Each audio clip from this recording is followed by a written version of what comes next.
If you're having trouble with your banking apps on your iPhone X or iPhone 8 Plus, don't worry. I've got some solutions to help you get them working again. So let's jump right into it.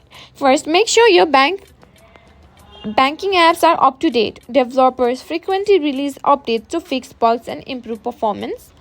Open the App Store. Tap on your profile in the top right corner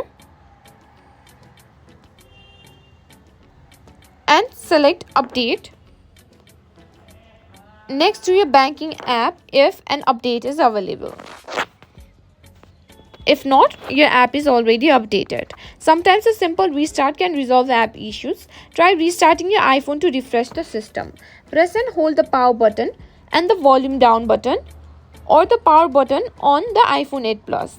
Slide the power off, wait a few seconds, then press and hold the power button again to turn it back on.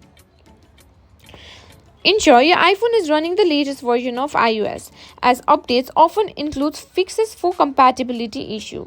Go to Settings and on General, go to Software Update, download and install any available updates. Now make sure your banking app has the necessary permission to function properly. Go back on Settings, scroll down and tap on your banking app.